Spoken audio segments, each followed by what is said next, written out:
Yes. So we are starting with hypothyroidism and PCOS webinar. क्या है ये hypothyroidism और क्या है ये पीसीओएस? इनका रिवर्सल करना क्यों ज्यादा जरूरी है?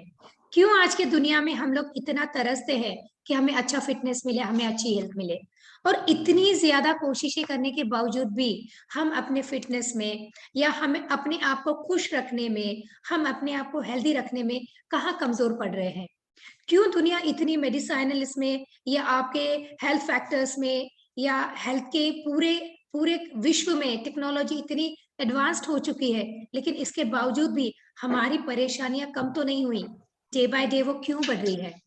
क्या है ऐसा लाइफस्टाइल कि जिसकी वजह से हम बार बार सफर हो रहे हैं? सो कमिंग टू दिस, हम लोग आज के वेबिनार की तरफ आते हैं।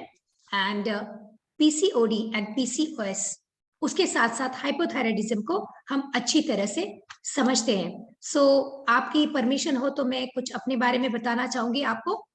तो again I am introducing my self. I am doctor Shyama मंत्री, लाइफ कोच करके काम कर रही हूँ। पेशे से होम्योपैथिक डॉक्टर एंड साइकोलॉजिस्ट हूँ। चिल्ड्रन साइकोलॉजी में मास्टरी है।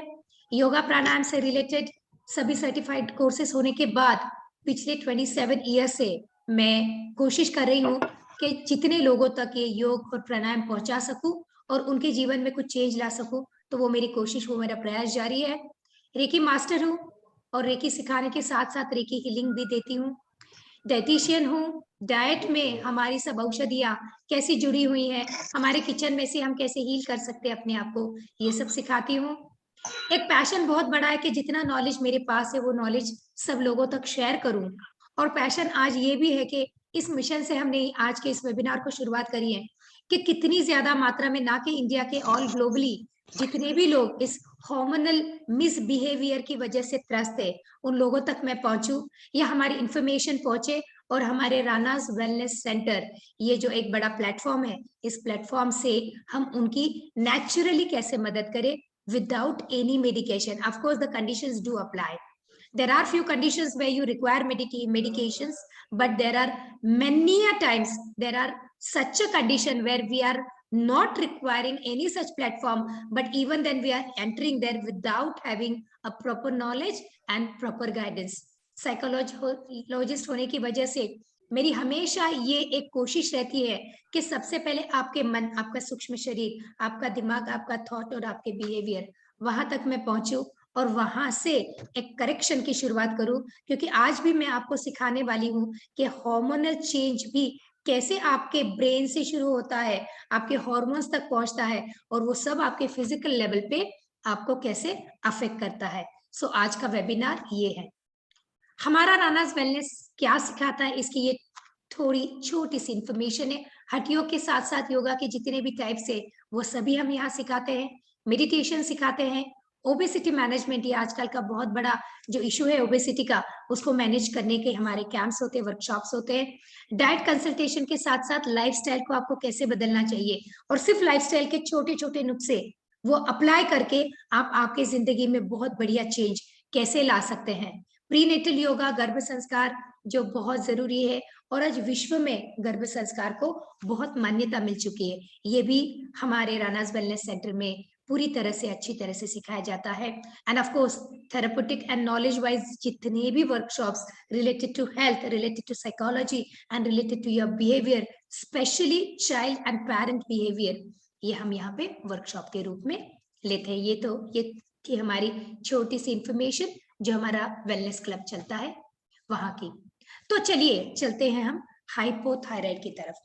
देखिए, सबको मालूम है कि थायराइड की प्रॉब्लम है, लेकिन आप सबको ये नहीं पता है कि थायराइड की प्रॉब्लम कितनी ह्यूज है और वो कितना ज्यादा इम्पैक्ट कर रही है आपके total life, total social life, आपकी total physical mental health, and eventually आपका जो भी एक लाइफ में एक मोटिव रहता है, एक ध्येय होता है, वो मोटिव आपका फुलफिल होने में कहीं कहीं बीच में ये प्रॉब्लम कैसे आती है, तो उसकी तरफ चलते हैं।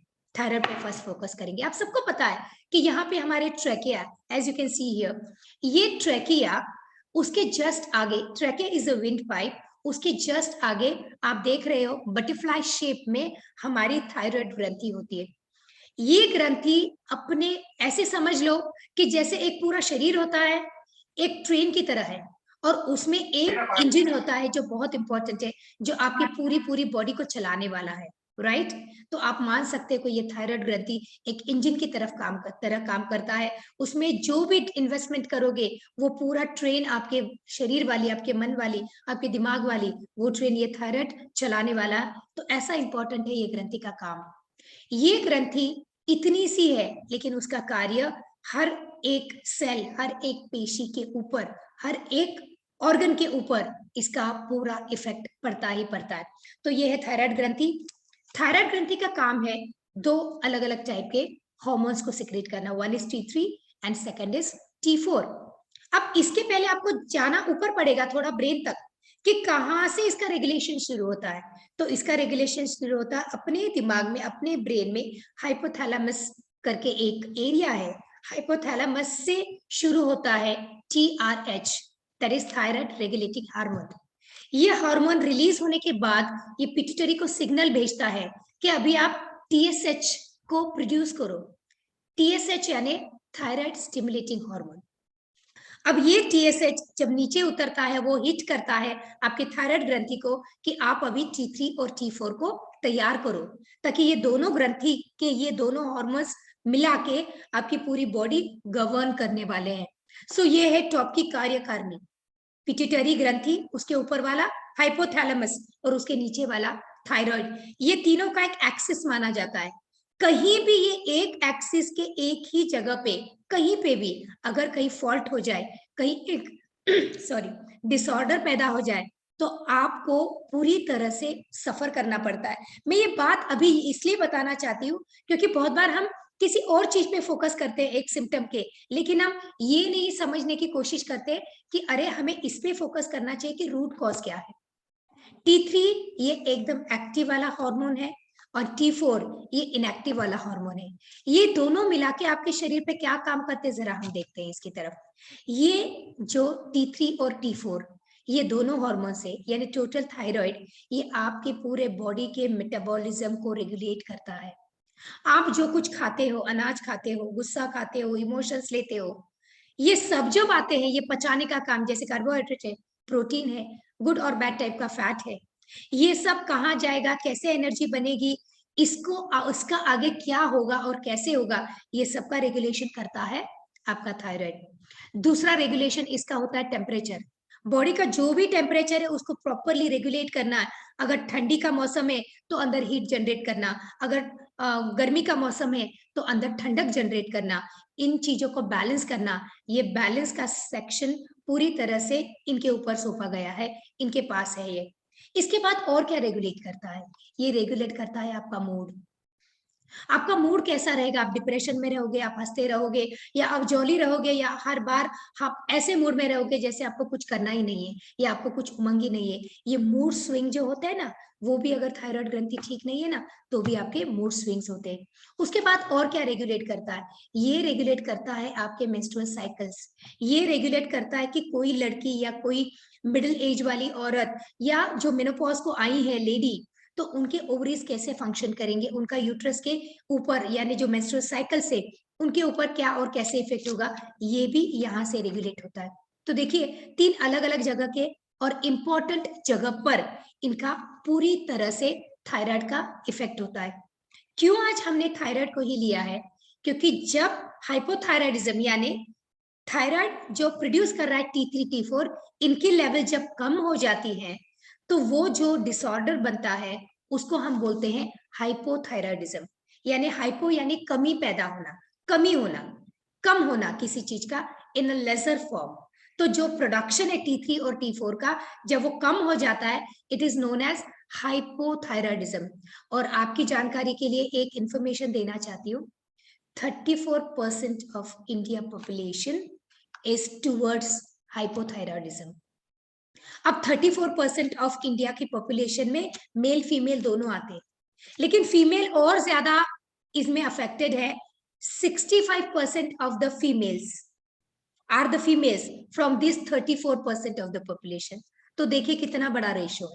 यानी अगर 10 फीमेल हाइपोथायराइडिज्म से ग्रस्त हैं तो आप देखोगे कि 2 या 3 ही मेल हाइपोथायराइड से ग्रस्त रहेंगे।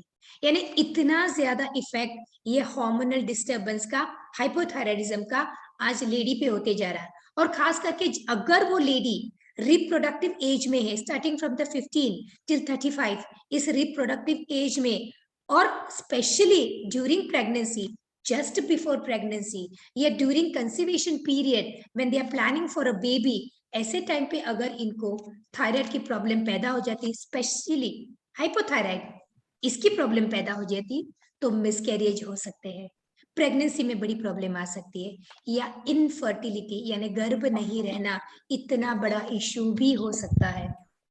तो देखिए कितना बड़ा कारण है ये हाइपोथायराइड अपने शरीर पे इफेक्ट देने वाला। आप यहाँ पे देख रहे हो ग्लोबली भी 200 million people they are suffering from any other one or the other thyroid disorder. ये जो थायराइड फंक्शन डेफिशिएंसी है ये 1 in 4,000 न्यूबॉर्न बेबी में आता है। तो आप सोचिए अगर न्यूबॉर्न बेबी इसको लेके ही पैदा होता है तो उसकी पूरी जिंदगी में तो डिसीजेस की लाइन लग जाएगी। और ये न्यूबॉर्न बेबी में आने का रीजन क्या है? जैसे मैंने अभी बताया, रिप्रोडक्टिव एज में जब किसी लेडी या बच्चे को, जो रिप्रोडक्टिव एज में हमारी बच्चियां हैं, आफ्टर मैरिज उनको अगर ये थायराइड की प्रॉब्लम उस दरमियान ज्यादा सताती है या उस दरमियान हार्मोनल चेंज की वजह से प्रोड्यूस होती है, तो उसका पूरा इम्पैक्ट एक तो प्रेगनेंसी रहने में, अगर प्रेगनेंसी रह भी गई तो बच्चे के डेवलपमेंट में। क्यों बता रही हूँ ये बात बहुत ज्यादा स्ट्रेस करके? आपको ये पता होना चाहिए कि कौन से कैटेगरी के लोगों ने बहुत ज्यादा ध्यान रख के अपने थायराइड को, अपने उस फंक्शन को नॉर्मल लेवल पे लाना जरूरी है। By chance, even because of the pregnancy itself is a change of, great change of hormone. उसमें अगर थायराइड फंक्शन तब पता चलते हैं कि ये थायराइड फंक्शन थोड़े से एबनॉर्मल है, जैसे TSH 4.5 के ऊपर जाने लगा, 5 प्लस होने लगा है, तो ये थोड़ी सी निशानी है कि ये लेवल कहीं तो डिसऑर्डर की तरफ जा रहा है।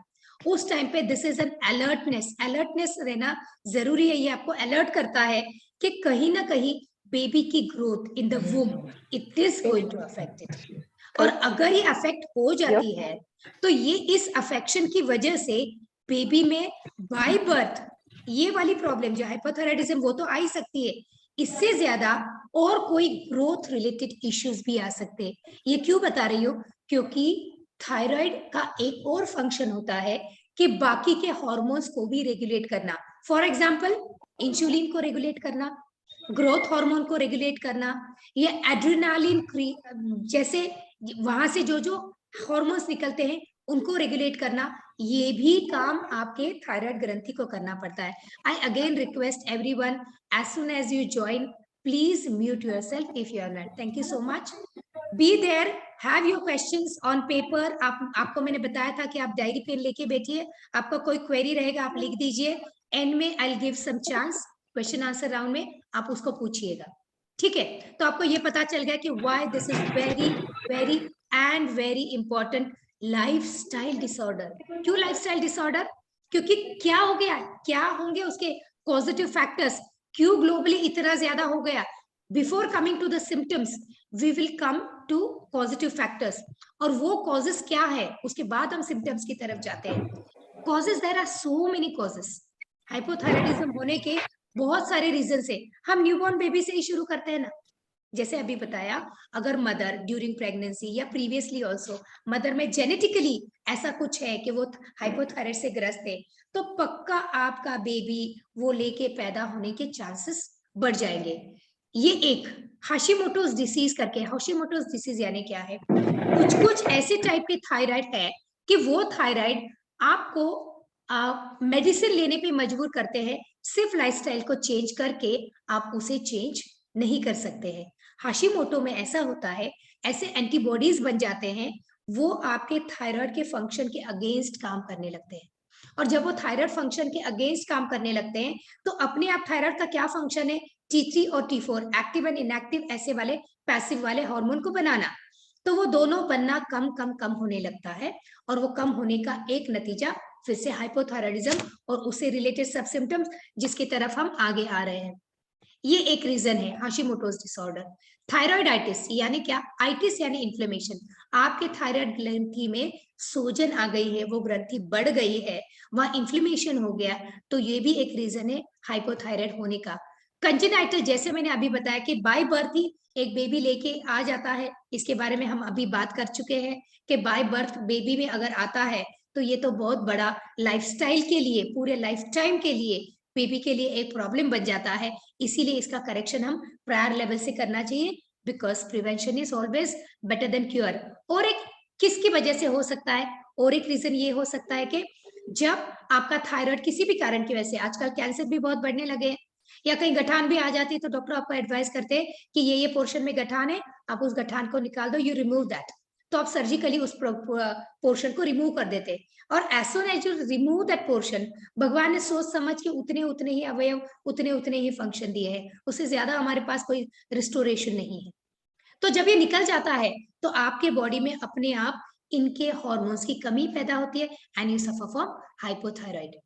रेडिएशन ट्रीटमेंट होती है, जैसे मैंने अभी बताया, जो कैंसर सेल से या और भी किसी वजह से ये एरिया में आपको रेडिएशन लेना पड़ा, in this area where the thyroid is exposed to that radiation, even then the function is disturbed and you get thyroid dysfunction. It can be hyper also, mind well, but we are concerned with hypo right now. Certain medications, बहुत सारे medicine, बहुत सारे chemicals आज ऐसे हैं दुनिया में जो पक्का पक्का आपके हार्मोन्स पे, किडनी पे तो असर करते ही है। मैं तो बोलती हूँ कि एक पैरासिटामोल भी किडनी पे बहुत बुरा असर करता है, लेकिन कुछ कुछ ड्रग जैसे इंटरफेरॉन अल्फा है, लिथियम है, ऐसे बहुत सारे टाइप, ऐसी बहुत बड़ी लिस्ट है इसकी। तो ये वाले ड्रग्स भी आपके थायराइड फंक्शन पे इफेक्ट देते हैं। अब इफेक्ट देने के बाद मैं तो उसको साइड इफेक्ट बोलूंगी। तो क्या होता है, कौन से सिम्टम्स हमारे पास आते हैं, तो चलिए हम देखते हैं कि hypothyroid, please please mute yourself, please I am requesting everyone, सब लोग मुझे यहाँ नहीं दिख रहे हैं, so please mute yourself. Hypothyroidism में आप किसकी वजह से जानोगे, यू नो, देखो आजकल का सबसे बड़ा फिटनेस फंडा क्या है कि अपने डिसीजेस को समझो, एंड स्पेशली हाइपोथायराइड ऐसा डिसीज है, ऐसी डिसऑर्डर है, ऐसा लाइफस्टाइल डिसीज है कि जो आपको बिल्कुल पता नहीं चलता कि मुझे थायराइड की कोई प्रॉब्लम है, right? Even then you try and do so many things and you don't get any results. बहुत सारे सिम्टम होते हैं, लेकिन वो सिम्टम आपको पता ही नहीं होता है कि ये सिम्टम मेरे हाइपोथायराइड की वजह से हो सकते हैं, थायराइड डिसफंक्शन की वजह से हो सकते हैं। तो क्या क्या सिम्टम होते हैं, तो थोड़े से उनकी लिस्ट की तरफ हम देखते हैं। आप अगर देखोगे, आप अगर, मैंने आपको अभी पूरी लिस्ट बता दी थी क्या फंक्शन होते हैं, क्या क्या फंक्शन है उसके, वो फंक्शंस में जब कटौती होने लगती है तब हाइपोथायराइड के सिम्टम बाहर आने लगते हैं। तो पहला और सबसे इंपॉर्टेंट है कि आदमी बहुत जल्दी थक जाता है, इतना थक जाता है कि ना कि सिर्फ फिजिकल लेवल पे, वो मेंटल लेवल पे, फिर साइकोलॉजिकल लेवल पे भी थक जाता है।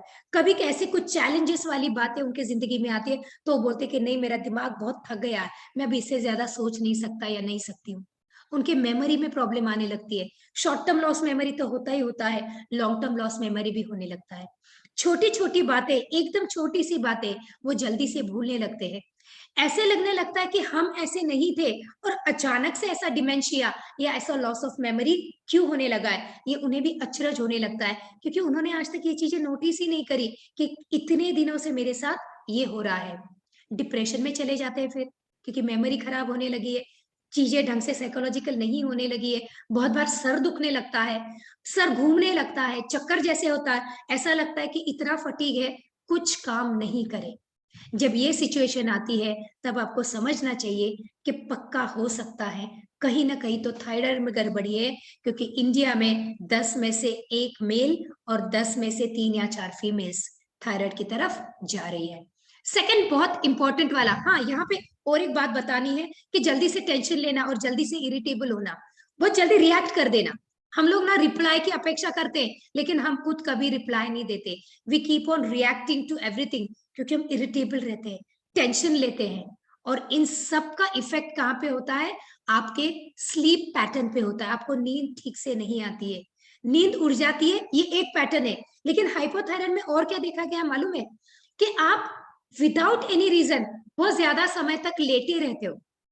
आपको उसका अगर रीजन पूछा कि इतना आराम क्यों किया, या इतनी देर लेटे क्यों रहे, या इतनी नींद क्यों निकाली, तो आपके पास उसका कोई एक लॉजिकल जवाब नहीं होता है। अगर आपके साथ ऐसे वाकयात बहुत बार हो रहे हैं तो आपको समझना चाहिए कहीं मुझे थायराइड की प्रॉब्लम तो नहीं, तो आपने एक प्रॉपर कंसल्टेशन करना चाहिए। दिमाग से रिलेटेड, ब्रेन से रिलेटेड, बिहेवियर से रिलेटेड एंड साइकोलॉजी से related there are so many symptoms. अभी ये वेबिनार में उतना लेना पॉसिबल नहीं है क्योंकि हमें बहुत सारी आगे बातें डिस्कस करनी है। दूसरी बात जो बहुत जल्दी इफेक्ट उसका दिख के आता है and we relate that symptom to something else, आपका हेयर प्रॉब्लम, हेयर लॉस होने लगता है, हेयर थिनिंग होने लगता है, और ये इतना ज्यादा होने लगता है, ड्राई हेयर बनने लगते हैं, ड्राई मतलब एकदम लस्टरलेस हेयर। ये प्रॉब्लम इतना बढ़ता है, हम देखते रहते हैं, हम सोचते रहते हैं कि कहीं पोल्यूशन की वजह से हो रहा है, हमें पानी अच्छा नहीं मिल रहा, हमने ये शैम्पू यूज किया, हमने वो तेल यूज किया, या हमारे न्यूट्रिशन में गड़बड़ी। Yes of course positive factor में न्यूट्रिशन भी एक फैक्टर है।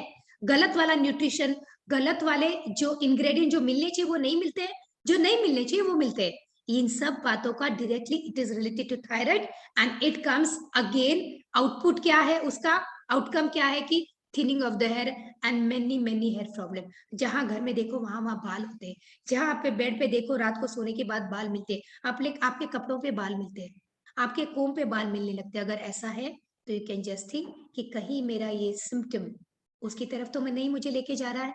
आपका गला, कहीं कहीं स्वेलिंग दिखने लगती है, सिर्फ स्वेलिंग ही नहीं दिखती, अंदर से अपनी आवाज चेंज होने लगती है।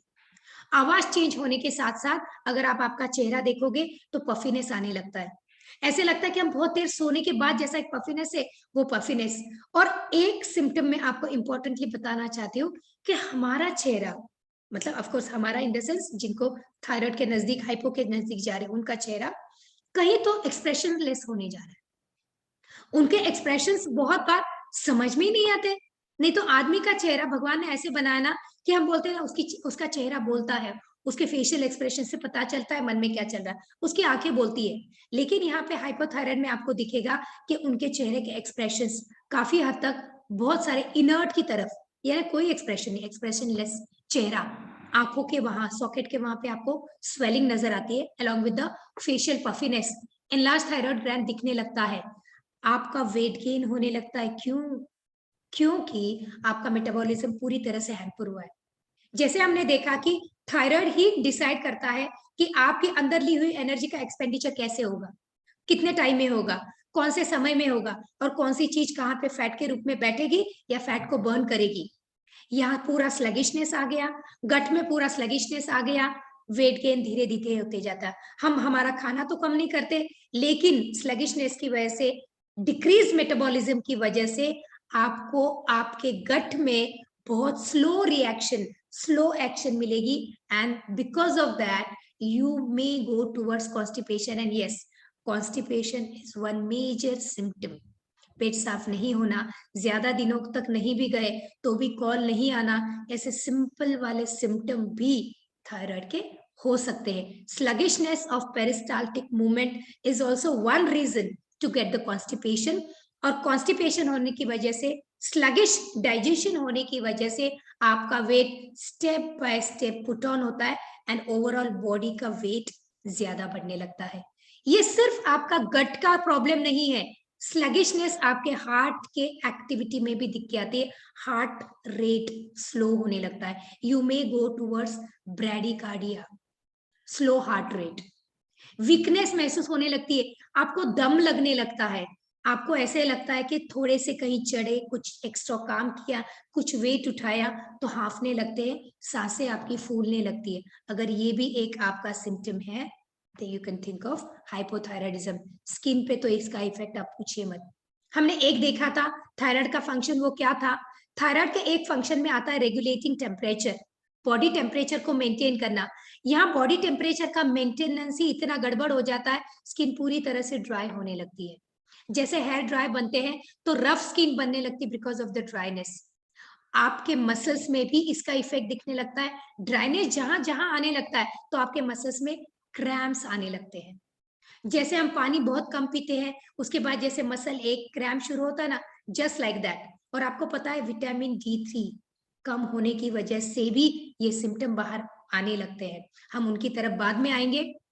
coming to last and very very important symptom, that symptom is आपके पीरियड्स पे, आपके सेक्सुअल हार्मोन्स पे इसका इतना बुरा असर होता है कि लिबिडो कम हो जाता है, यानी सेक्स की इच्छा कम हो जाती है, फर्टिलिटी कम हो जाती है, एंड मेनली लड़कियों में, बड़ी औरतों में बिफोर मेनोपॉज मेंसेस की प्रॉब्लम शुरू हो जाती है, साइकिल के डिसऑर्डर्स शुरू हो जाते हैं, बहुत ज्यादा भी होंगे या बहुत कम भी होंगे, जिसको ओलिगोमेनोरिया कहते हैं, बहुत दिनों तक शायद पीरियड दिखेगा भी नहीं, जिसको अमेनोरिया कहते हैं, बहुत ज्यादा एक्स्ट्रा ब्लीडिंग हो सकता है, जिसको आप मेनोरेजिया कहते हैं। ऐसे अनगिनत मेंसेस से रिलेटेड प्रॉब्लम्स आपके शुरू होते हैं। Last but not the least, ऐसा होने लगता है, एक फीलिंग की बात बता रही हूँ, आदमी को बहुत, कोई भी आदमी, प्लीज आप म्यूट करिए, प्लीज म्यूट करिए मुझे बार बार, क्योंकि जब स्क्रीन शेयर होती है मुझे सब लोग दिखते नहीं, otherwise even I can mute, तो आप प्लीज म्यूट पे रहिए। तो एक लास्ट सिम्टम, ऐसे अनगिनत सिम्टम्स है, बट मैं मेजर सिम्टम्स की बात कर रही हूँ। ठंड बहुत जल्दी बजने लगती है, अननेसेसरीली, बाहर ठंडी भी नहीं भी हो ना, तो आपके बॉडी को ठंड ज्यादा महसूस होती है, हाथ पांव ठंडे पड़ने लगते हैं। दिस इज जस्ट बिकॉज आपका बॉडी का जो टेम्परेचर रेगुलेशन वाला फंक्शन है, जो फंक्शन इसकी तरफ से चलता है, थायराइड की वजह से चलता है, वो फंक्शन हैम्पर होने लगता है। कॉजेस हमने अभी देखे, कॉजेस में एक और ऐड करना है जो बहुत इंपॉर्टेंट है, चेंज ऑफ लाइफस्टाइल आज हो गया है, बहुत ज्यादा स्ट्रेसफुल लाइफ है। तीसरा इंपॉर्टेंट, फिजिकल एक्टिविटी इतनी डाउन हो गई, एंड अगेन ओवरवेट भी थायराइड को कम करने में मजबूर करता है, एंड कम होने वाला थायराइड भी आपको ओवरवेट करने पे मजबूर करता है। तो these are the vice versa, एक के पास से एक ले लो, दूसरा फ्री आपको मिल जाएगा, ऐसी बात है। तो ओवरवेट रहना, लाइफस्टाइल जो अभी चल रही है उसको चेंज नहीं करना, सिर्फ बैठा काम करना, नो फिजिकल एक्टिविटी, सिर्फ स्ट्रेस आने दो, स्ट्रेस आने दो, स्ट्रेस आने दो, ये स्ट्रेस आपके हॉर्मोन्स की पूरी वाट लगा देता है, and you go towards hypothyroidism, which is a major health disorder. कैसे पता चलेगा? बहुत इजी है। आप डॉक्टर के पास कब कंसल्ट करते हो? अलग अलग डॉक्टर के, आजकल स्पेशलिटी डॉक्टर्स हो गए, तो आप बालों की प्रॉब्लम है कि तो बाल वाले के पास जाते हो, गला दुख रहा है तो ईएनटी वाले के पास चले जाते हो, वेट इंक्रीज डिक्रीज करना है तो आप न्यूट्रिशनिस्ट के पास चले जाते हो, फिटनेस चाहिए तो आप फिटनेस एक्सपर्ट के पास चले जाते हो। लेकिन आप ये नहीं समझते बहुत बार कि ये इतना सारा जो पूरा एक गट्ठी मिली है ना आपको सिम्टम्स वाली, वो गट्ठी किसी एक ही पैकेज में वाली है, एक ही पैकेज में से निकली हुई है। तो आपको पहले टेस्ट करके अपने आप को तय करवाना होगा कि really really you are near to thyroid और यू रियली हैव हाइपोथायराइडिज्म। तो diagnostic test are very easy. TSH यानी थायराइड स्टिमुलेटिंग हार्मोन बढ़ते जाता है, क्योंकि पिट्यूटरी हार्मोन को थायराइड को बोलना पड़ता है, अरे यार तू बना बना, तेरा कम पड़ रहा है, T3 कम पड़ रहा है, T4 कम पड़ रहा है, राइट। तो पिट्यूटरी हार्मोन टीएसएच को ज्यादा बढ़ाता है ताकि वो पुश करे थायराइड को T3 T4 बनाने के लिए, राइट। तो आपको टेस्ट में क्या दिखेगा? टीएसएच बढ़ा हुआ दिखेगा, T3 और T4 आपको कम कम होते हुए दिखेगा। लेकिन there are so many different conditions, different diseases, they have different types of conditions. और यहाँ पे आप जो देख रहे हो थायराइड एंटीबॉडी, हमने अभी देखा हाशिमोटोज डिसीज, ये एक ऑटो इम्यून डिसीज जो थायराइड से रिलेटेड है, वहां पे हमें ये टेस्ट करवाना होता है। हालांकि आपके TSH, T4, T3 ये फंक्शंस ज्यादा गड़बड़ नहीं है, फिर भी आपका अगर थायराइड एंटीबॉडी टेस्ट पॉजिटिव आता है तो इसका मतलब होता है कि जो एंटीबॉडी हमारा शरीर में बन रहे हैं वो एंटीबॉडी इसके अगेंस्ट काम कर रहे हैं। उस केस में, उस डिसीज में आपको थायराइड एंटीबॉडी टेस्ट आती है पॉजिटिव। जो प्रेगनेंसी के लिए अभी प्रिपेयर होने वाली हैं, उन सब लेडीज को चाहिए कि वो सबसे पहले डॉक्टर को कंसल्ट करके ये सब टेस्ट करवाए। इनके डायग्नोसिस के ऊपर से डॉक्टर तय करेंगे कि आपको कौन से पैटर्न वाला ट्रीटमेंट पैकेज लेना चाहिए। हम उसी की तरफ आगे आएंगे। तो चलते हैं कि बहुत बार ऐसा बोला जाता है, तुझे थायराइड है ना, गोभी मत खा, ब्रोकोली तो बिल्कुल लेनी नहीं है, पत्ता गोभी भी नहीं, फूल गोभी भी नहीं, ये वाला मत खा, चुकंदर मत खा, टर्निप नहीं लेना है, बीट नहीं लेना है, ये वाला धान नहीं लेना है, वो वाला धान नहीं लेना है, स्ट्रॉबेरी नहीं लेना। इन सब जो जो अब आप अभी देख रहे हो ना, ये सब चीजें गोइट्रोजेनस बोली जाती है। गोइट्रोजेनस यानी जो गोइटर, गोइटर यानी यहाँ का फूलना या थायराइड का इन्फ्लेमेशन होना, जो गोइटर का एक नाम है, ये एक मेडिकल टर्मिनोलॉजी है। ये खाए तो चलता है, नहीं चलता है, इतने ज्यादा रूमर्स होते हैं, एक प्रॉपर गाइडेंस नहीं होता है। लेकिन आपको एक इन्फॉर्मेशन देना चाहती हूँ कि हम रोज रोज तो ये चीजें खाते नहीं है, पहली बात। दूसरी बात, उतनी मात्रा में खाते नहीं कि वो आपके हार्मोन्स को डिस्टर्ब करे। तीसरी बात, प्रॉपर समझ के खाते नहीं है कि इन चीजों को कैसे खाया जाए ताकि इसका वो गोइट्रोजिनस इफेक्ट कम हो जाए या बंद हो जाए। तो मैं आपको बता दूं, यहाँ खाने में कोई हर्जा नहीं है। एक तो लिमिटेड पोर्शन होना चाहिए, this is one thing. And second thing, ये सब चीजें बिल्कुल भी रॉ नहीं खाएं if you are towards hypothyroidism. अगर आप उसको कुक करके खाते हो, स्मॉल पोर्शन में खाते हो, वंस और ट्वाइस अ वीक खाते हो, then there is really really no problem at all. चलते हैं आगे। मैं थायराइड की ट्रीटमेंट की तरफ ना बाद में आने वाली, मैं अभी एक बात की तरफ आपको लेके आना चाहती हूँ, और एक ऐसा ही रिलेटेड डिसीज है जो हमारा एक दूसरा टॉपिक है, और वो टॉपिक क्या है? पीसीओडी। सब लोगों को दो नाम पता है, पीसीओडी एंड पीसीओएस। आप अभी जो स्क्रीन पे देख रहे हो, ये एक यूट्रस है। यूट्रस तो हेल्दी है, लेकिन एक आपका हेल्दी ओवरी है और एक आपका पॉलीसिस्टिक ओवरी है। तो चलिए अब जानते हैं इसके बारे में। आपको लास्ट में ये पता चलेगा कि मैंने हाइपोथायराइडिज्म और पीसीओएस एंड पीसीओडी इन दोनों चीजों को एक साथ क्यों रखा, ये आपको बाद में पक्का पता चल जाएगा। So coming to the point, हम पीसीओडी और पीसीओएस से क्या जानते हैं? पीसीओडी यानी एक ऐसा डिसऑर्डर है, पॉलीसिस्टिक ओवेरियन डिसीज। ये एक ऐसा डिसऑर्डर है जिसमें हमारी ओवरीज जो बीज बनाते हैं, अंडाशय में एक अंडा बनता है, ओवरीज में एक ओवम बनता है। वो ओवम हर महीने के महीने अगर ओव्यूलेशन होने के बाद फर्टिलाइज नहीं हुआ तो एक महीने के बाद वो बाहर निकल के श्रेड होता है। ये एक सिंपल प्रोसेस होती है। तो ओवरी का काम है अंडाशय में बीज बनाना, स्त्री बीज बनाना। जब अपने इस्ट्रोजेन, प्रोजेस्टेरॉन ये नॉर्मल काम नहीं करते हैं, प्लस जब हमारे बाकी के हार्मोन, जैसे हमने अभी थायराइड हार्मोन्स देखे, या बाकी के भी हार्मोन्स ठीक से काम नहीं कर रहे हैं, तो उनका, उन सबका नतीजा, प्लस आपके स्ट्रेस का नतीजा, आपका लाइफस्टाइल का नतीजा, आपका ओवरवेट रहने का नतीजा, या आप ऑलरेडी हाइपोथायराइडिज्म से त्रस्त है, तो उनका नतीजा क्या होने जाता है? जब लड़कियां, उनका पीरियड शुरू हो जाता है, स्पेसिफिकली 13 से 17 साल की लड़कियां, उनमें ऐसा पाया जाता है कि जब पीरियड शुरू हो जाता है, तो पीरियड शुरू पहले तो 1 साल 6 महीने एकदम ठीक से चलता है, लेकिन बाद में क्या गड़बड़ी होती पता नहीं। बाद में अचानक से 1-2 महीने लेंथी होता जाता है पीरियड। कभी कभी तो 15-15 दिन में पीरियड आता है, और फ्लो इतना होता है कि खत्म नहीं होता फ्लो, तब तक दूसरा पीरियड आ जाता है। ये बात समझ में नहीं आती, ओवरफ्लो वाली। लड़की बिल्कुल एनीमिक बन जाती है, ये एक प्रॉब्लम हो सकती है। होता क्या है पीसीओडी में? इसमें ये होता है कि कोई भी एक या दोनों ओवरी में जो ओवम बनते हैं, तो वो अनराइप्ड होते हैं, और ऐसे सूक्ष्म अनराइप्ड ओवम बाहर श्रेड नहीं होते हैं, और वहीं पे आपको, वहीं पे अटके हुए दिखेंगे। जब सोनोग्राफी करते हैं, जब अभी आप यहाँ पे पॉलीसिस्टिक ओवरी को देख रहे हो, तो एक जैसे एक पर्ल वाला नेकलेस, ऐसा आपको एक सीन दिखता है सोनोग्राफी में। This is one thing. अब आप बोलोगे कि ये तो पता चल गया, फिर पीसीओडी पीसीओएस ऐसे क्यों बोला है? पीसीओडी यानी डिसऑर्डर, यानी शरीर में डिसऑर्डर आ गया, लेकिन जरूरी नहीं आपको पता चला। बाय चांस किसी भी कारणवश आपके पेट की सोनोग्राफी करी गई, तो वहां पे आपको इंप्रेशन में एक बार कभी आ जाता है, अगर आपको है तो, कि देर आर सिस्टिक चेंजेस, या there are cyst in the ovaries, है ना? तो देर आर क्वेरी होती है पॉलीसिस्टिक ओवेरियन सिंड्रोम या पॉलीसिस्टिक ओवेरियन डिसीज। अब सिंड्रोम किसको बोलेंगे? 3 टाइप के इसके चेंजेस है। 3 टाइप के चेंजेस क्या है? पहले तो 3 चेंजेस अगर है तो उसको सिंड्रोम, उसमें से कम 2 है तो। पहली बात तो जब सोनोग्राफी करोगे तो आपको ये पर्ल शेप वाला आपको ये नेकलेस दिखेगा, कोई भी एक ओवरी में या दोनों ओवरी में, एक भी ओवरी में दिखे तो चलता है। दूसरा सेट क्या है कि वो लड़की या वो लेडी के अनचाहे एरिया पे फेशियल हेयर ग्रोथ, जैसे बियर्ड के एरिया में या मूछों के एरिया में बाल आने लगते, यहाँ के एरिया में बाल बढ़ने लगते, उसको बोलते हैं हिर्सुडिज्म। अननेसेसरीली जहां लेडी को बाल नहीं होने चाहिए वहां बाल आने लगते, प्लस जहां बाल अच्छे होने चाहिए ने, हेयर आपके ऑन द स्काल, सर वाले बाल झड़ने लगते, थिनिंग होने लगती है, कहीं कहीं तो पूरा टक्कल यानी बाल्डनेस आने लगता है। एक area, only area, one single area, alopecia बोलते, वहां तक जा सकता है। तो ये हिर्सुडिज्म, ये दूसरा। और तीसरा पैटर्न क्या है?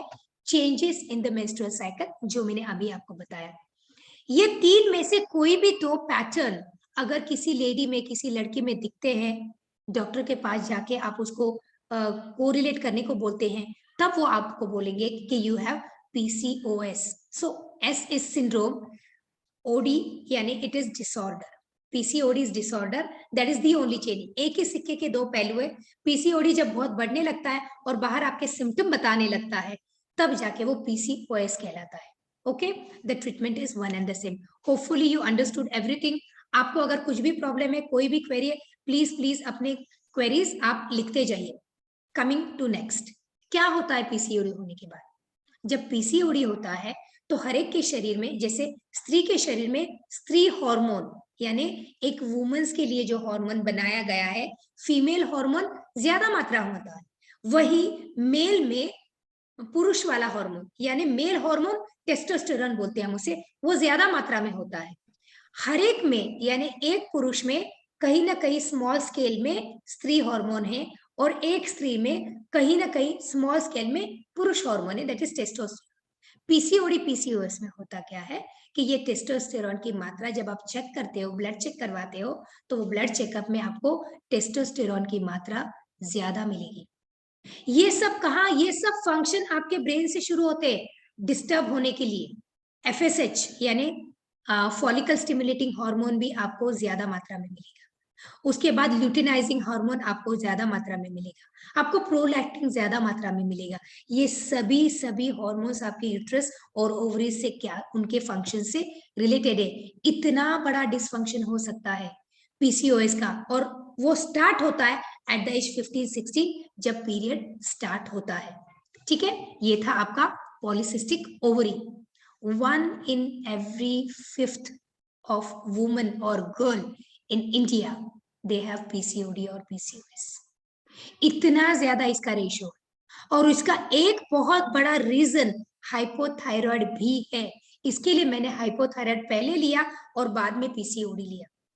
जिन जिन औरतों को कहीं तो अपने फैमिली में से मिला है या एक्वायर्ड है हाइपोथायराइडिज्म, उन लेडीज में अगर या उन लड़कियों में अगर आप चेक करते हो तो PCOD होने के चांसेस बहुत बहुत बहुत ज्यादा है. इनमें टेस्टोस्टेरोन की मात्रा ज्यादा मिलेगी और उनका सबका इफेक्ट अगर आपको देखना है ना, मैंने जैसे बताया था, it is not just a disease, it is lifestyle disorder. वही ये स्लाइड आपको जता रही है. आपको ये बात का सोचना चाहिए कि इतना अगर कॉमन है, इतनी आम बात है, तो इसमें डरने जैसी क्या बात है कि वाई टू वरी, क्यों हम इतना डरते हैं? डरना इसके लिए चाहिए, पहले थायराइड के लिए क्यों डरना चाहिए वो हम पता करते हैं. थायराइड के लिए क्यों डरेंगे, ये बात का आपको अगर पता चल जाएगा तो आपको ये भी पता चल जाएगा कि वहां जितना डर है वैसे के वैसे डर तो यहाँ भी है. थायराइड के लिए आपको क्यों डरना है? अगर आपने हाइपोथायराइड का ध्यान नहीं दिया तो आपका ट्राइग्लिसराइड लिपिड लेवल आपकी बढ़ने वाली है, यानी हार्ट को प्रॉब्लम आएगी. दूसरा, आपके बोन्स वीक होने वाले, यानी आपको बोनी आपका पूरा स्ट्रक्चर खराब होने वाला है. आपको हाई बीपी हो सकता है, हार्ट की और दूसरे related problems just like attack, जो आपको नहीं भी समझेगा, अचानक से अटैक तक आप चले जाओगे, ये लेवल पे भी आप जा सकते हो. And very very important, insulin resistance पैदा हो सकता है और वो आपको टाइप 2 डायबिटीज की तरफ लेके जा सकता है. ठीक है, ये सारे चेंजेस आपको ध्यान में रखने लगेंगे. अब देखिए, मैंने ये बताया आपको हाइपोथायराइड, आप इजीली रिलेट कर सकोगे कि जितने जितने चेंजेस हाइपोथायराइड की वजह से हमारी जिंदगी में as a sign and signal of डरना यानी फियरफुल कंडीशंस आने वाली है, वैसी कंडीशंस टेंशन या वरी वाली इसकी वजह से भी हो सकती है अगर आपका PCOD या PCOS अननोटिस्ड चला जाए. Because this is very common in 5 to 10% of the reproductive age, girls and women, we really have to worry because India में ये कैटेगरी, एज कैटेगरी में आने वाली लड़कियां और वुमेन बहुत ज्यादा है. और ये इतनी तेज रफ्तार से बढ़ता जा रहा है कि आज आप 5 लड़कियों से या 5 वुमेन से बात करो तो 3 से 4 पक्का बोलेंगी इसमें से तो आधे सिम्टम मेरे ऑलरेडी हैं, but they ignoring whether they are having hypothyroid or PCOD. Okay, most frequent cause of infertility in women. आज इतने infertility centers क्यों पढ़ने लगे? इतने ज्यादा मात्रा में अबॉर्शंस क्यों होने लगे हैं? प्रेगनेंसी को लेके इतना ज्यादा डर क्यों बैठने लगा है कि पता नहीं प्रेगनेंसी रहेगी कि नहीं रहेगी, अगर रहेगी तो कैसे होगा, इसके लिए हमें क्या करना चाहिए, इतना कॉशियस रहने की जरूरत आज क्यों पैदा होने लगी? क्योंकि पीसीओडी और हाइपोथायराइडिज्म बहुत तेज गति से बढ़ने लगा है। ठीक है, strongly associated with insulin resistance, जैसे मैंने आप भी बताया आपको, आपका थायराइड और आपका ये स्त्री और मेल हार्मोन, ये दोनों काम करता है, इंसुलिन कैसे काम करेगा, और अगर इंसुलिन ठीक से काम नहीं करेगा तो अगर आपको पहले डायबिटीज नहीं भी है, देन ऑल्सो ड्यूरिंग प्रेगनेंसी, जिसे हम प्रेगनेंसी इंड्यूस्ड डायबिटीज बोलते हैं, प्लस प्रेगनेंसी के बाद वजन बढ़ने के साथ साथ डायबिटीज की मात्रा एज इट इज रहना या बढ़ना, या वो डायबिटीज परमानेंट होना, ये भी आजकल बहुत से मात्रा में बढ़ने लगा है। And you all might be knowing and you are very aware of कि पूरा इंडिया डायबिटीज का हब बनने लगा है, टॉप रैंक पे है इंडिया डायबिटीज में, और धीरे धीरे नहीं, बहुत तेज रफ्तार से बढ़ते जा रहे हैं। हर घर में कैंसर के पेशेंट से, हर घर में डायबिटीज के पेशेंट से, हर घर में hypothyroid, PCOD and mainly heart diseases के पेशेंट्स। इसके लिए ये टॉपिक बहुत ज्यादा इंपॉर्टेंट है। Cardiovascular diseases, hypertension and diabetes, these are the risk अगर इंसुलिन रेजिस्टेंस आता है तो, डेवलप होता है तो। जैसे हमने इसके सिम्टम्स देखे किसके, हाइपोथायराइड के, वैसे ही हम देखते हैं पीसीओडी या पीसीओएस के सिम्टम्स। बहुत बहुत इंपॉर्टेंट है इसके सिम्टम्स। आपकी मेंटल हेल्थ टोटली डिस्टर्ब होती है, फटाक से मूड स्विंग होता है, अभी ऐसा अभी वैसा, और आपको नोटिस भी नहीं होता कि आपके बिहेवियर में ये चेंज है। अगर कोई बता दे तो भी आपको एक्सेप्ट नहीं हो रहा कि yes these are the changes I am facing, these are the problems I am facing. तो अगर हम ठीक से देखते हैं तो उसमें इतना ज्यादा एंजाइटी, इतना ज्यादा इरिटेबिलिटी, इतना ज्यादा मूड स्विंग होता है, इरिटेबल होने के साथ साथ आपके रिलेशंस पे ये बहुत ज्यादा असर देता है, और वो रिलेशंस पे दिया हुआ असर, बिहेवियर का ये चेंज आपको फिर से डिप्रेशन की तरफ लेके जाता है, और आपको mentally weak weak and very weak feel करवाता है। Main symptom related to hair, मैंने जैसे अभी बताया, फेशियल हेयर से बहुत ज्यादा ट्रस्ट रहते हैं, क्योंकि आप एंड्रोजेनिज्म में जाते हैं। एंड्रोजेनिज्म यानी आपका टेस्टोस्टेरोन बढ़ने की वजह से बाल आना, जहां आपको बाल नहीं चाहिए, जहां एक लेडी सॉरी अपने आप को बहुत अच्छा प्रेजेंट करना चाहती है और वहां प्रेजेंटेशन में वो सही नहीं कर पाती है, तो वो सब चीजें उसको बहुत डिस्टर्बिंग फील होती है। हिर्सुडिज्म, बाल आना, चेहरे के बाल आना प्लस सर के बाल उड़ जाना, बालों का थिनिंग होना, ये सब आपका एक सिम्टम है। आपके स्लीप प्रॉब्लम इतने बढ़ जाते हैं, कहीं तो बिल्कुल नींद आने के प्रॉब्लम है, तो कहीं ओवर स्लीप इसके प्रॉब्लम है। Not only that, sleep apnoea, ये एक बहुत बड़ा डिसीज है जो बहुत एंड पे आपको अचानक से बहुत फेटल कंडीशन में भी लेके जा सकता है। अचानक से आपकी सांसें आना बंद भी हो सकती है, सांसों का अंदर बाहर करना इम्पॉसिबल होके आपको चोकिंग भी हो सकता है, ऐसे स्लीप एपनिया भी आपको हो सकता है। तो डिस्टर्ब स्लीप ये एक बहुत बड़ा रीजन है जो आपका पूरा लाइफस्टाइल और पूरा दिन खराब करता है। स्किन प्रॉब्लम, स्किन पे एक्ने आने लगते हैं, चेचक जैसे दाग आने लगते हैं, पिंपल्स आने लगते हैं, और वो पिंपल्स के दाग फिर हटाए नहीं हटते और चेहरा बहुत भद्दा सा दिखने लगता है। आपका कॉम्प्लेक्शन पूरा चेंज होने लगता है और आपका लुक ही बदल जाता है। नॉट ओनली ओनली दिस, आपके सिस्ट और लम्प्स हर जगह पे बनने लगते हैं, and yet this cyst and lump they itself have their own complications. तो पीसीओडी के सिम्टम तो तकलीफ देते ही देते हैं, लेकिन ये कॉम्प्लिकेशन और बढ़ा देता है। पुअर फैट प्रोफाइल, आपका लीवर इतना गड़बड़ी करने लगता है, मेटाबॉलिज्म इतना हैम्पर होने लगता है, स्पेसिफिकली लोअर बेली वाला फैट। आपने देखा रहेगा आजकल ना, लड़कियों में नहीं लेडीज में, एक लोअर एब्डोमेन के वहां पे 2-3 टायर आने लगे। पहले तो एक ही टायर रहता था, पेट बाहर आ गया, इतना ही होता था, लेकिन आप अगर साइड से अगर उनकी बॉडी देखो तो आपको छोटे छोटे टायर नजर आएंगे। तो लोअर बेली फैट स्पेसिफिकली ज्यादा बढ़ने लगता है, क्योंकि आपका मेटाबॉलिज्म इतना हैम्पर होता है, इतना हैम्पर होता है कि जो भी खाते हो वो फैट में कन्वर्ट होके वो एक स्पेसिफिक एरिया में डिपॉजिट होने लगता है, and you feel very bad for that. Liver में फैट का डिपोजिशन भी बढ़ने लगता है, and it itself has its own complication. Digestion की गड़बड़ी तो हमें मालूम है, गैसेस होना, स्लगिशनेस आना, ब्लोटिंग होना, जो खाया है वो नहीं पचना, या एसिडिटी होना, ये सभी प्रॉब्लम भी आपके बढ़ने लगते हैं। डिफिकल्टी टू गेट प्रेग्नेंट बड़ा बड़ा बड़ा सिम्टम है। तो मैं रिक्वेस्ट करती हूँ कि जो भी लेडी, जो भी गर्ल अगर ये प्री प्रोडक्टिव एज में है और उनको अगर ये प्रेगनेंसी की डिफिकल्टी आने लगी तो उनको प्लीज एक प्रॉपर एंगल से अपनी लाइफस्टाइल चेंज करके इसकी ट्रीटमेंट जरूर जरूर लेनी चाहिए। पीरियड के प्रॉब्लम तो अनगिनत है, जैसे मैंने अभी बताया, कम फ्लो, ज्यादा फ्लो, पेट में बहुत ज्यादा दर्द, या उस वक्त बहुत ज्यादा स्लगिश फील करना, या पीरियड के वक्त कोई मेंस्ट्रुअल टेंशन इतना ज्यादा कि दर्द के साथ साथ आपका मूड भी खराब है और आपको कोई उमंग, कोई उल्लास जिसे बोलते हैं, वो आपको दिन भर महसूस नहीं होता और हमेशा आपको लगता है कि लाइफ इज बोरिंग, ये काम नहीं करे, कोई नया इनिशिएटिव नहीं ले। इन सबका क्या इफेक्ट होता है मालूम है? आपका वेट गेन होने लगता है, और वेट गेन इतना फास्ट होता है, आप बोलते हैं हम इतना खाते भी नहीं है, तो क्या हवा लेके हमारा वजन बढ़ रहा है? ऐसी आपकी सिचुएशन होती है। यानी in spite of having very limited calorie intake, you have weight increase, आपका वेट बढ़ने लगता है।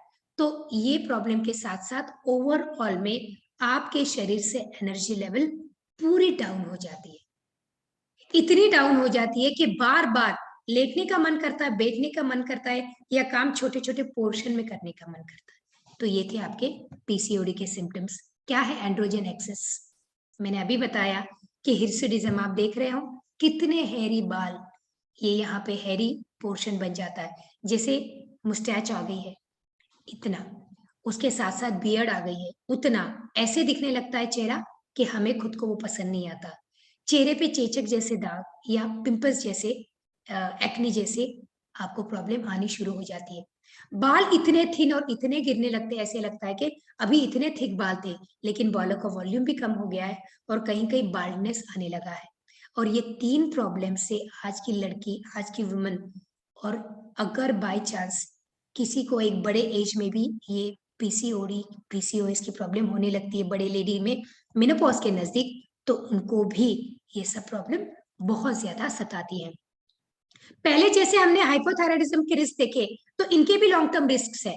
पीसीओडी अननोटिस गया तो पीसीओएस, अननोटिस गया तो diabetes, heart disease, hypertension, hyperlipidemia यानी high cholesterol level, endometrial cancer यानी यूट्रस के cancer, breast cancer, recurrent pregnancy loss यानी प्रेगनेंसी ठहरती नहीं है, प्रेग्नेंट हो जाते हैं लेकिन कब गर्भ खाली हो जाता है पता नहीं चलता, ओवेरियन फेल्यूर आफ्टर सर्जरी। इन सब बातों का रिस्क फैक्टर कब रहेगा? जब आप हाइपोथायराइड के साथ साथ पीसीओएस या पीसीओडी या कोई भी एक डिसीज से त्रस्त हो तभी। बहुत बार जैसे मैंने थायराइड के डाइट के बारे में बताया, वैसे ही पीसीओएस के डाइट के बारे में बताना चाहती हूँ कि बहुत बार बोला जाता है कि ये मत करो, वो मत खाओ, ये मत करो। इंपॉर्टेंट क्या है? तो आपको डेयरी प्रोडक्ट्स कम से कम, ग्लूटेन वाला प्रोडक्ट्स कम से कम, फोकसिंग ऑन लो जीआई यानी कैसे ग्लाइसेमिक इंडेक्स जिस चीज का कम है ऐसा वाला फूड चॉइस करना। कोई भी प्रोसेस फूड या कोई भी रिफाइंड फूड कम से कम या नहीं बोलना उसको। कितना हाई प्रोटीन ले सकते हो, होल ग्रेन ले सकते हो, कितना हेल्दी फैट। मैं एडवाइस करूंगी गिर गाय का घी लेना चाहिए, तेल कम से कम करना चाहिए। गिर गाय का घी जब लेंगे तो वो घी आपके उन हॉर्मोन्स पे काम करेगा जिन हॉर्मोन्स की इन 2 डिसीजेस में बहुत ज्यादा मात्रा में जरूरी है। आप आपके फूड उसको बहुत स्पेसिफिकली समझ के या किसी का गाइडेंस लेके उसको डेली रूटीन में लाए, क्योंकि जिंदगी में जब तक हम हैं तब तक हम खाने वाले हैं, पीने वाले हैं। तो क्या अवॉइड करना चाहिए और क्या नहीं अवॉइड करना चाहिए, many times this becomes very very specific. तो 3 चीजों को नहीं बोलते, क्या? डेयरी प्रोडक्ट्स, गेहूं यानी ग्लूटेन वाला प्रोडक्ट, उसके बाद highly processed food and refined food. इन सब चीजों को जितना आप नहीं बोलोगे उतना आप हेल्दी फूड की तरफ जाओगे। Go to nature to gain the food, not only gaining the food, vitamin and minerals या माइक्रो न्यूट्रिएंट्स जो है, वो माइक्रो न्यूट्रिएंट्स आपके PCOD, PCOS, weight management, health management में बहुत ज्यादा मैटर करता है। और ये माइक्रो न्यूट्रिएंट्स आपके शरीर को मिले, यानी आपने खा तो लिए, आपने सीड्स खा लिए हैं जो बहुत हेल्दी होते हैं, आपने नट्स खा लिए जो बहुत हेल्दी होते हैं, आपने फाइब्रस पूरा डाइट ले लिया जो बहुत अच्छा होता है, लेकिन वो अंदर जाके पचाएगा कौन? अपने वो पार्ट्स तक लेके जाएगा कौन? मेटाबॉलिज्म ठीक से कराएगा कौन? लीवर तक लेके जाके, केमिकल फैक्ट्री है लीवर, वहां पे उसका प्रोसेसिंग करके डिवीजन कराएगा कौन? तो उसके लिए जरूरी है थायराइड का ठीक रहना। तो आपको आज पता चला क्यों मैंने थायराइड और पीसीओडी एक दूसरे के साथ की लिया है, क्योंकि थायराइड जहां डिसफंक्शन है वहां पीसीओडी पीसीओएस को आना ही आना है। It is that important. अब मैंने यहाँ ट्रीटमेंट में, आप बोलोगे फिर ट्रीटमेंट में सिर्फ हाइपोथायराइडिज्म क्यों लिखा है? तो मैं आपको एक बात बताना चाहती हूँ, जो लाइफस्टाइल चेंज हो गई है, जो आज का डाइट खराब हो गया, जो आपका खाना खाने का तरीका, खाना बनाने का तरीका, खाना परोसने का तरीका और खाना खाते वक्त इमोशंस का रखने का तरीका, इनमें जितने बदलाव आ गए हैं वो सभी बदलाव की वजह से नतीजा ये है hypothyroidism as well as yes और नो में पीसीओडी पीसीओएस आता है। और फास्ट, एकदम फास्ट, बुलेट वाली फास्ट तरीके से ये सब चीजें आपकी जिंदगी में बढ़ते जा रही है। तो जो हाइपोथायराइड की ट्रीटमेंट होगी वही पीसीओडी पीसीओएस के बहुत काम आएगी। देखिए, दो टाइप की ये दोनों डिसीजेस है। एक टाइप का डिसीजेस जो lifestyle, diet, proper fitness, proper guidance और प्रॉपर डेली रूटीन, जिसको हम लाइफस्टाइल चेंज बोलते हैं, इसके गाइडेंस से आप अच्छी तरह से विदाउट एनी मेडिकेशन उसको रेगुलेट कर सकते हो। लेकिन अगर आपको कोई अलग टाइप का प्रॉब्लम है जहाँ पे मेडिसिन आना जरूरी है, जैसे बहुत बार आपको ओसीपीएस दिया जाता है, आपको कोई हार्मोनल ट्रीटमेंट दी जाती है, या आपको थायरोक्सिन की गोली दी जाती है, और आपको बोला क्या जाता है कि आपको इसको लाइफ लॉन्ग लेना पड़ेगा, बराबर है ना? किसी को अगर थायराइड की गोली चालू हो गई ना, आप बार बार ना टेस्ट करवाते हो, है ना? तो टेस्ट करवाने के बाद भी टेस्ट का रिपोर्ट तो आ जाता है 4 आ गया टीएसएच, 11 का 6 तक आ गया है। गोली रिड्यूस थोड़ी करेंगे, लेकिन 6 का 4 भी आ गया ना टीएसएच, या 3 भी अगर आ जाता है ना, तो भी डॉक्टर आपको क्या बोलते हैं कि आपको गोली लाइफ लॉन्ग लेनी पड़ेगी। अब आप मुझे बताइए, अगर मेडिसिन ही जिंदगी भर लेना है तो क्या हो गया? करेक्शन ये है ही नहीं ना, ये तो आपकी डिपेंडेंसी हो गई मेडिसिन की। चालूच राहील त्याचं किती वेळा येईल फिरून फारून परत पडेल परत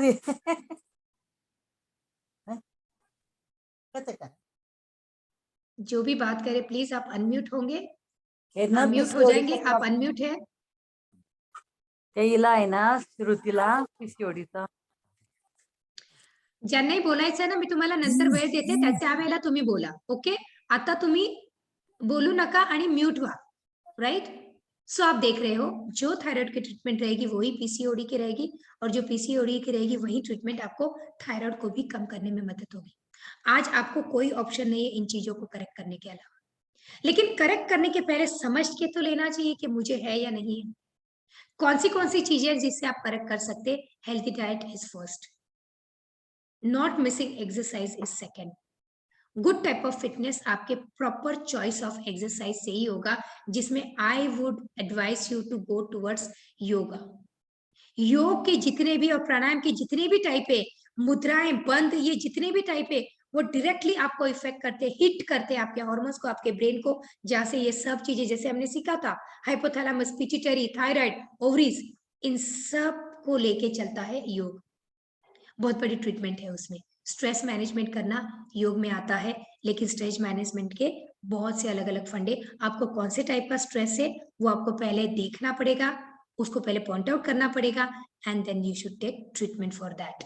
एक्यूपंक्चर जैसी बहुत सारी ऐसे देसी ऐसे नुस्खे हैं कि जो पक्का, और आज पूरी दुनिया मानती है कि एक्यूपंक्चर और एक्यूप्रेशर जैसी साइड वाली ट्रीटमेंट, जिसको पैरामेडिकल लाइन ऑफ ट्रीटमेंट बोलते हैं, वो ट्रीटमेंट बहुत बखूबी काम करने है। लोगों की गोलियां बंद हो गई है, लोग बहुत अच्छा लाइफ बिताने लगे हैं, उनका लाइफ स्पैन ही नहीं कि लाइफ के हैप्पीनेस जो खो गया था वो बढ़ने लगा है, वेट जो अचानक से बढ़ने लगा था वो कम होने लगा है, मेटाबॉलिज्म वो जो खराब हो गया तो वो अच्छा होने लगा है। तो मैं आपको फिर से इंसिस्ट करूंगी कि आप एंड तक बने रहिए। मैं क्या बताती हूँ इसके बारे में, ये आपको अच्छी तरह से सुनना है। योगासन के कितने तो टाइप है, जैसे धनुरासन है, सर्वांगासन है, पश्चिमोत्तानासन है, भुजंगासन है, सिंह मुद्रा है, सूर्य मुद्रा है, इन सब चीजों से, प्राणायाम है, प्राणायाम में कितने तो टाइप है, एक्यूप्रेशर से कितने तो टाइप है। मैं आज सबको, अभी जैसे मैं स्क्रीन शेयर करना बंद करूंगी, आपके साथ कुछ और भी चीजें शेयर करूंगी, और आपको आपके क्वेरीज भी मैं लेने वाली हूँ उसके बाद। लेकिन ये उसके पहले मैं आपको और कुछ चीजें बताना चाहती हूँ। तो लास्ट, ये रिवर्सल एक कोर्स है, इस कोर्स के बारे में बात करते हैं। और ये प्लीज लास्ट तक क्यों बने रहना है आपको, क्योंकि मैं आपको ये कोर्स में एडमिशन लेना जरूरी नहीं है, सिर्फ आपको इन्फॉर्मेशन होनी चाहिए कि ऐसे कोर्सेस अवेलेबल है, इसके लिए जानकारी दे रही हूँ। इसका रिवर्सल इजीली पॉसिबल है, बट ओनली अंडर गाइडेंस। अगर आप सीखते हो ये और उसको अमल करते हो तो आप पक्का 6 महीने में पीसीओडी, पीसीओएस या फिर आपके थायराइड के प्रॉब्लम से आप बहुत अच्छी तरह से छुटकारा पा सकते हो। For that you need consultation, you need good guidance and you really need to change your lifestyle with guidance. तो ये हमारा एक 3 महीने का कोर्स है जो 7 सेशंस होते हैं उसमें। ये पूरा कोर्स हमारा 3000 का है, लेकिन आज वेबिनार के इसमें हम लोग इसे 50% में दे रहे हैं 1500, राइट। तो जिनको एनरोल करना है आज शाम तक आप इसमें एनरोल कर सकते हो। मैंने गूगल पे नंबर दे दिया जो मेरा व्हाट्सएप नंबर है, और जो हमारा व्हाट्सएप का ग्रुप है उसमें भी ये सब इन्फॉर्मेशन आ जाएगी। और अगर आपको कल तक आप करते हो तो it is 2100, otherwise till today evening if you are doing it, enrol करते हो, गारंटी देती हूँ कि आपके not only these 2 diseases but there are so many other complications and diseases जिसको हम इसी कंसल्टेशन में डील कर सकते हैं। तो ये है हमारे कोर्स की जानकारी। Thank you so much for that. I will stop sharing now.